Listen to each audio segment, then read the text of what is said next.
साहबजादा सुल्तान अहमद अली साहब,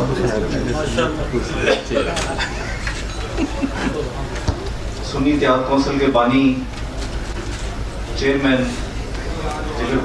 मुक़द्दस आज़म पाकिस्तान हाजी मोहम्मद फजल करीम साहब रहमतुल्लाह अलैह को खिराज तहसीन पेश करता हूँ कि ये वो पहली आवाज़ थी कि जो तालिबान के अफरीयत के खिलाफ उठी और उन्होंने इस मुल्क के तूल अर्ज़ में अपनी जान हथेली पर रखते हुए उनका ताक़ुब किया।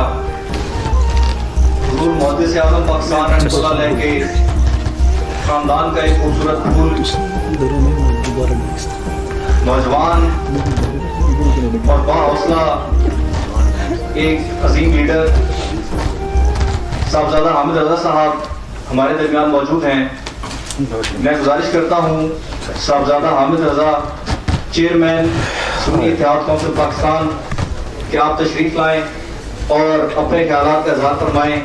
मैं सिर्फ एक जुमला शेख बाकिर नम्र का इस मौका पर कहना चाहूँगा कि जो उन्होंने फरमाया था कि इम्मा नाइशो अला हाज़िहिल अर्द अहरार और नमूतु फी बातिनिहा अबरार, कि हम इस जमीन के ऊपर आजाद मर्दों की तरह जिंदा रहेंगे या हम कामयाब लोगों की तरह इसके बातिन में दफन हो जाएंगे।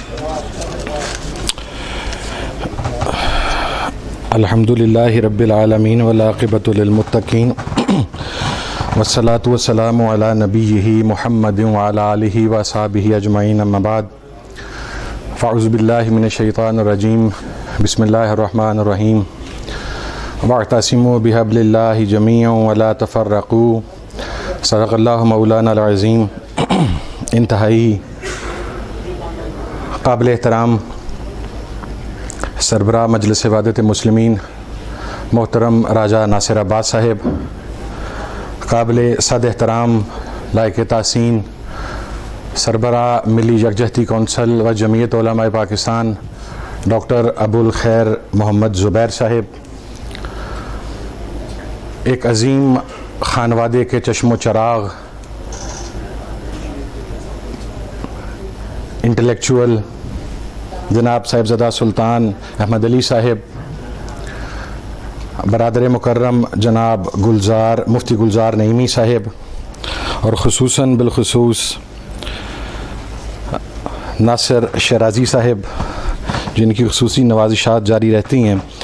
मुझे एक तो चूँकि मेरा ख़्याल है जो आखिर में 3 मुकर्रर आते हैं उनका इतना हक़ होना चाहिए कि उन्हें टाइम खुला मिल जाए, क्योंकि वो पीछे से 15-20 मुकर्ररीन को सुन के आ रहे होते हैं।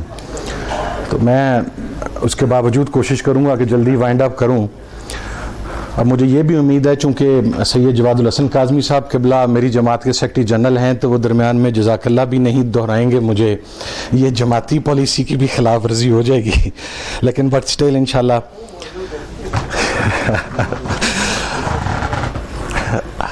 नाराए तकबीर, नाराए रिसालत, नाराए हैदरी, लब्बैक या रसूल अल्लाह, लब्बैक या रसूल अल्लाह।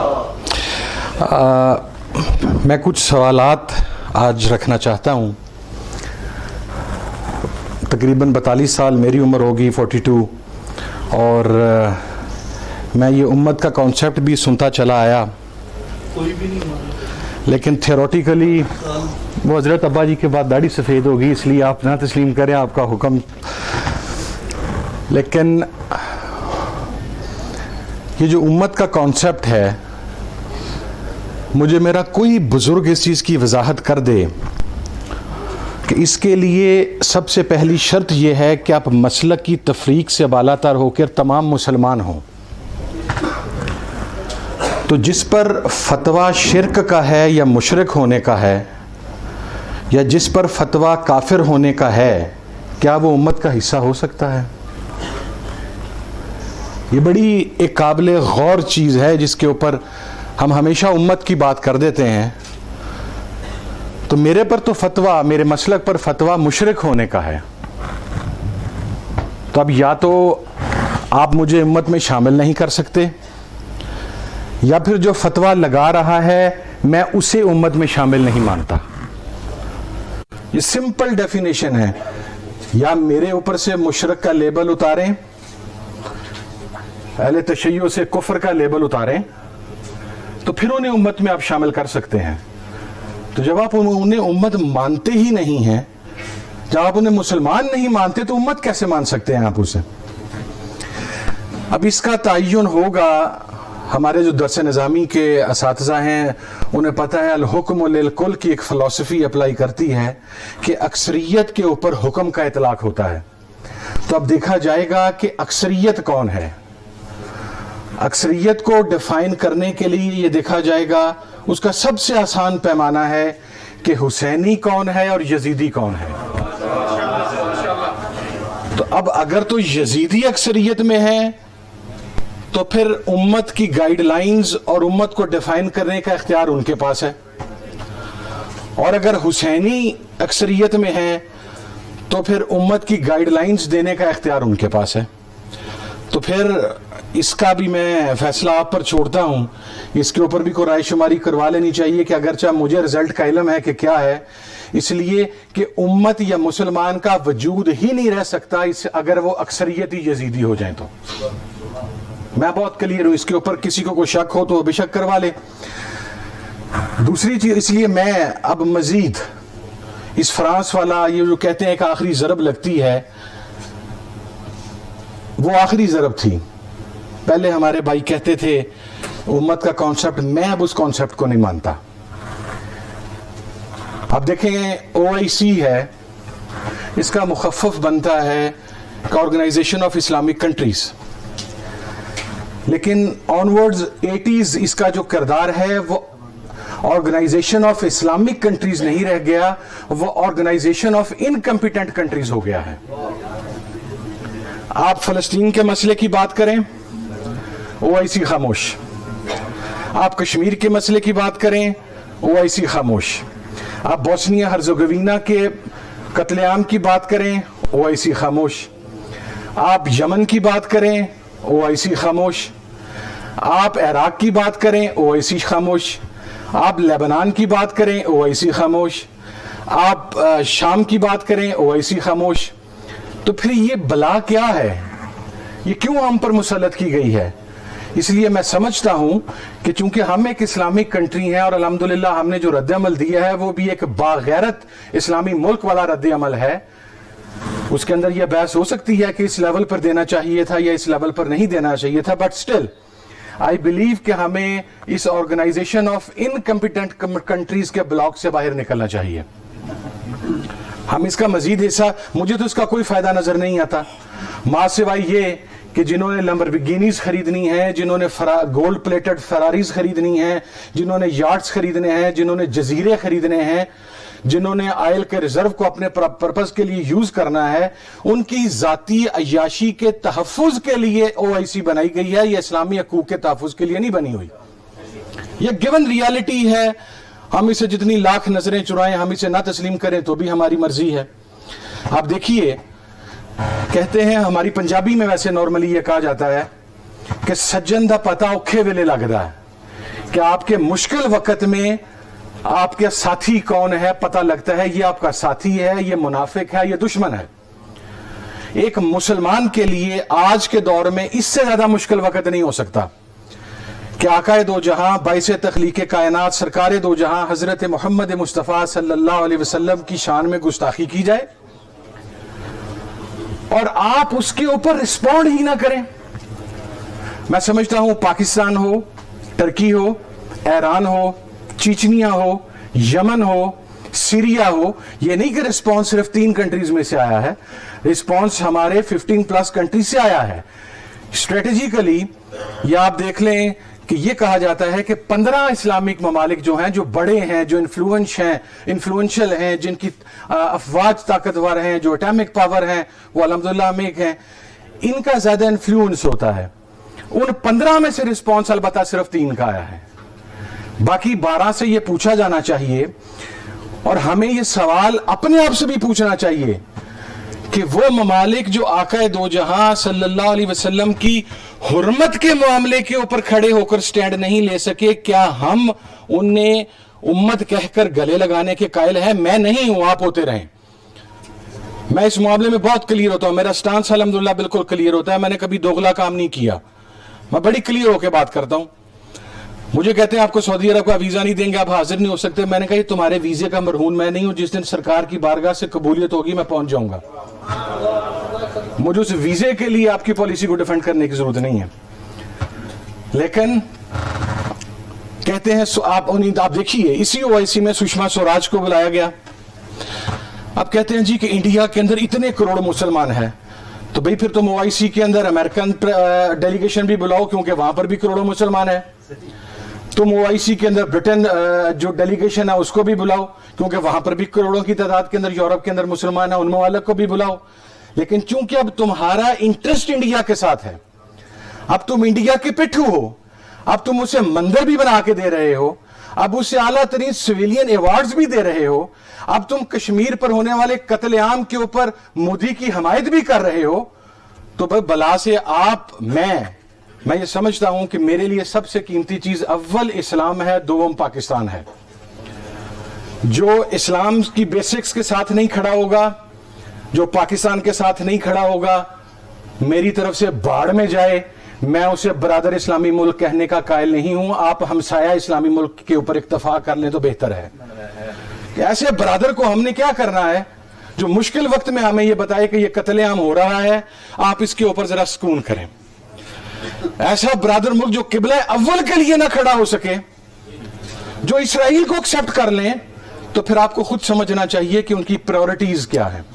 और मैं ये समझता हूं कि पाकिस्तान के ऊपर अल्लाह रब्बुल इज्जत का सबसे बड़ा इनाम यह, मैं अपनी हर तकरीर में इस चीज का तस्करा करता हूं कि दुनिया में सिर्फ 3 आइडियोलॉजिकल स्टेट्स हैं। पहली रियासत मदीना थी जो कलमा तैयबा की बुनियाद पर वजूद में आई। दूसरी रियासत दुनिया में और इस्लामिक कंट्रीज के अंदर भी मदीना के बाद दूसरी रियासत जो एक आइडियोलॉजी उस कलमे की बुनियाद पर वजूद में आई वो पाकिस्तान थी। और दुनिया की तीसरी रियासत जो नजरिए की बुनियाद पर जबरन वजूद में लाई गई, उस रियासत का नाम रियासत इसराइल था। तो ये 3 रियासतें हैं जो एक आइडियोलॉजी की बुनियाद के ऊपर वजूद में आई हैं। तुम कल तक कजाक थे, कजाकों वाला काम ही आज कर रहे हो, उम्मत के वसाइल के साथ, उम्मत के तेल के साथ, उम्मत के पेट्रोल के साथ। फिर तुम्हें उम्मत याद आ जाती है जब तुमने अपने मुफादात को प्रोटेक्ट करना होता है। तो मैं समझता हूं कि इस ओआईसी से भी पाकिस्तान को निकल जाना चाहिए। जब हमें फायदा कोई नहीं है, जब हमने वहां पर इंडियन डेलीगेशन के साथ बैठना है, जब पाकिस्तान पीछे चला गया, जब किबला अव्वल की वजह से आपने इस्लाम को भी पीछे कर दिया, तो भाड़ में जाएं वो तमाम लोग जो इन काफरों के साथ बैठना चाहते हैं, जो इन वेस्टर्न कंट्रीज के साथ बैठना चाहते हैं। सो बिस्मिल्लाह, मेरी तरफ से आप इसराइल को भी ओआईसी का मेंबर बना लें तो ज्यादा आसान फैसला होगा। इसलिए कि जो करतूत आपके हैं वो मुल्क को, वो दुनिया के हालात को इसी जानिब लेकर जा रहे हैं। बहरहाल, सेकेंडली, फ्रांस में ये मैक्रोन साहब तशरीफ लाए और इनके ऊपर एक दिमाग के ऊपर एक कैफियत मुसल्लत है कि जी आज़ादी इजहार, बेसिक ह्यूमन राइट्स। मैं उस वक्त लॉ का स्टूडेंट था बैक इन 1998, जिस वक्त इंग्लैंड के अंदर ह्यूमन राइट्स एक्ट जो है वो बाकायदा तौर पर आया था और उसके अंदर ह्यूमन राइट्स की डेफिनेशन की गई थी। इस बदबख्त को सिर्फ इतना बताना काफी है मैक्रोन को कि हम अपनी तारीख की मिसाल देते हैं तो हम आका दो जहां हजरत मोहम्मद मुस्तफ़ा सल्लल्लाहु अलैहि वसल्लम की सीरत की मिसाल देते हैं। हमको आपके जाने के बाद ज़ाहरी तौर पर पर्दा फरमाने के 100 साल या 200 साल के बाद इस्लामिक हिस्ट्री की इब्तिदा नहीं करते या फिलॉसफी की इब्तिदा नहीं करते। That starts right from the prophet, peace be upon him. इन मैक्रोन साहब को यह बताना है कि आपके मुल्क की सबसे इंपॉर्टेंट प्रोडक्ट है परफ्यूम। तो हजूरे वाला, आप अपनी हिस्ट्री खुद उठाकर देख लें कि आप कितने के इंसानी हैं और आपके यहाँ कितने ह्यूमन राइट्स आप ओबीडियंट कंट्री हैं। कि फ्रांस के अंदर जो सबसे बड़ा परफ्यूम स्कैंडल पकड़ा गया था वो ये था कि इंसानों को कत्ल करके उनके जिस्म के मखसूस अज़ा और जिस्म के मखसूस हिस्सों को इस्तेमाल करके उस परफ्यूम का नाम दिया गया था। That was the beginning of perfume industry in France. तो आप जो इंसानों को कत्ल करके उनके जिस्म के हिस्सों के साथ परफ्यूम बनाते थे, आप हमें बताएंगे कि ह्यूमन राइट्स क्या है। फिर सलीबी जंगों की तरफ आप आ जाएं, मैं उसमें भी डिटेल में नहीं जाता, जो कुछ आपने किया वो हिट्टीन की, इंग्लिश में हैटन कहते हैं, उर्दू में या फारसी में हिट्टीन कहते हैं, उस जंग के अंदर जब इनके कमांडर ने सरेंडर किया किबला अव्वल के आगे, तो उसने सुल्तान सलाहुद्दीन अय्यूबी से यह कहा, मैं समझता हूं ये एक हिस्टोरिक जुमला है, उसने ये कहा कि मैं सरेंडर तो कर रहा हूं लेकिन यहूदियों का क्या बनेगा, ईसाइयों का क्या बनेगा, हमारी प्रॉपर्टीज का क्या बनेगा। तो सलाहुद्दीन अय्यूबी ने कहा कि हर यहूदी, हर ईसाई, मैं उसको सेफ पैसेज दूंगा पानी तक, मैं उसकी प्रॉपर्टी को प्रोटेक्ट करूंगा, उसकी इबादतगाह को प्रोटेक्ट करूंगा। तो उस कमांडर ने आगे से यह कहा, लेकिन जब हमने किबला अव्वल पर कब्जा किया था तो हमने तो लाखों की तादाद में मुसलमानों को कत्ल करके दीवार में चुनवा दिया था। तो उसके जवाब में सलाहुद्दीन ने कहा था, I am not out of those commandos और कमांडर्स, आई एम सलाहुद्दीन। यह है हमारा इस्लाम कि हमने अपने लाखों मरवा कर भी अपने नबी की तालीमात पर अमल करते हुए हमने कब्जा करने के बाद, हमने फतह करने के बाद तुम्हारा एक बंदा कत्ल नहीं किया। आज तुम हमें और चूंकि सलेबी जंगों के अंदर भी फ्रांस का एक मेजर रोल था, और रिचर्ड द लाइन हार्ट जिसे ये ब्रिटिशर्स कहते हैं, ये यूरोप की तारीख कहती है, उसके अल्फाज बताते हैं अबाउट सुल्तान सलाहुद्दीन अय्यूबी। तो ये हमारी तारीख है। आप हमें नहीं बता सकते कि ह्यूमन राइट्स क्या है, आजादी इजहार क्या है। हमें पता है कि आपके अंदर किस चीज की नफरत बोलती है। तो ये फ्रांस के हवाले से हो गया। पाकिस्तान में मैं लास्टली अब वाइंड अप करता हूं। पाकिस्तान के अंदर अव्वल तो अल्हम्दुलिल्लाह हमारे जो पॉलिटिशियंस हैं वो इतने वेल कनेक्टेड तो नहीं, आप वेल एजुकेटेड कह लें या वेल इन्फॉर्म्ड कह लें, कि वो कौमी असेंबली से करारदाद मंजूर कर लेते हैं कि फ्रांस में से सफीर वापस बुलवा लो, और उसके बाद बहस स्टार्ट हो जाती है कि सफीर तो वहां पर हमारा मौजूद ही नहीं है। हमें अपनी हालत के ऊपर भी गौर करने की जरूरत है कि आपके ऐवान बाला और ऐवान ज़ीरी के अंदर कि इतने लिटर, यानी उन्होंने एक करारदाद लेके आ रहे हैं जिसके रिपरकशंस इंटरनेशनल सतह के ऊपर होने हैं, और उसके ऊपर हमारा मजाक उड़ाया गया पूरी दुनिया के अंदर कि भाई ये जिस सफीर को वापस बुला रहे हैं वो तो सफीर है ही नहीं है वहां पर।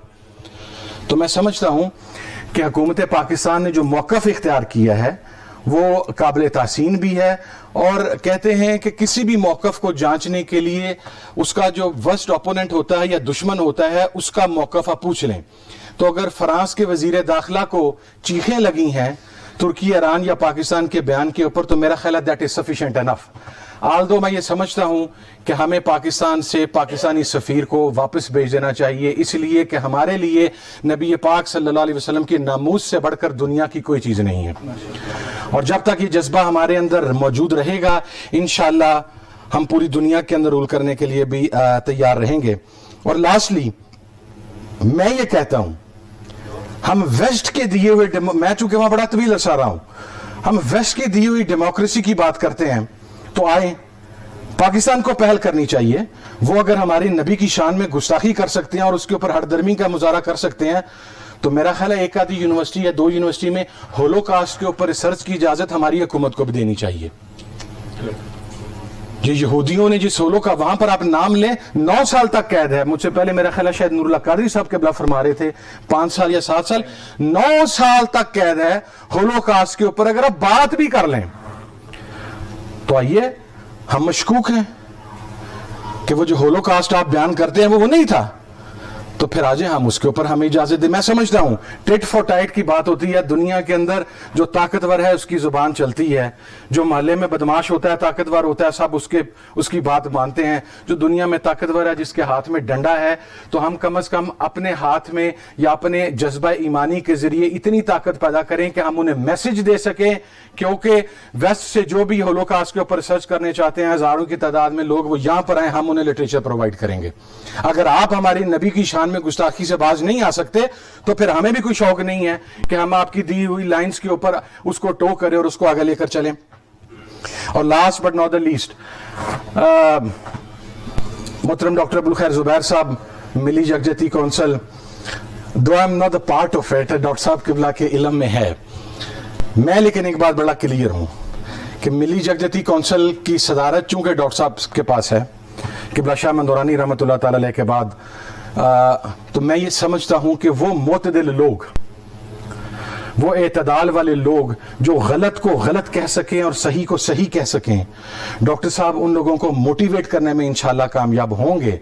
बट बाय सेइंग दैट एक चीज बिल्कुल क्लियर है कि वो जो दहशतगर्द है, जो तकफीरी है, जो मुझे मुशरिक कहने वाला है, जो हमारे पर कुफर के फतवे लगाने वाला है, जो हमारे मज़ारात पर बम धमाके करने वाला है, जो हमारी मसाजिद पर बम धमाके करने वाला है, जो बैंड आउटलेट्स में से है, जो सिक्योरिटी फोर्सेस के जवानों के साथ फुटबॉल खेलने वाला है, जो पाकिस्तान की सिक्योरिटी फोर्सेस को इस्लाम मुखालिफ कहता है, कम से कम मैं उनके साथ नहीं बैठ सकता, इसलिए कि ना मेरा मजहब इजाज़त देता है और ना ही मेरा मुल्क का आईन इजाजत देता है। तो हमें इस चीज के ऊपर क्लियर होना चाहिए। बात करें बिल्कुल स्ट्रेट करें, उसके रिपरकशंस आते रहें। जब तक आपका ज़मीर मुतमिन है, आपका दिल मुतमिन है, आपकी ये चीज आपके अंदर इत्मीनान रखती है कि आप जो कह रहे हैं वो सही कह रहे हैं, तो फिर उस जज्बे के तहत इंशाल्लाह कामयाबी आपके पैर चूमती है। मैं एक मरतबा फिर राजा साहब का, डॉक्टर अब्दुल खैर ज़ुबैर साहब का और तमाम साथियों का, हजरत खुसूसन आपका, आपकी रेड लाइट चल गई लेकिन जज़ाकल्लाह की आवाज़ नहीं, आपका भी मशकूर हूँ, बहुत शुक्रिया। इस वक्त हमारे दरमियान मौजूद हैं सदर इस्तेहकाम उम्मत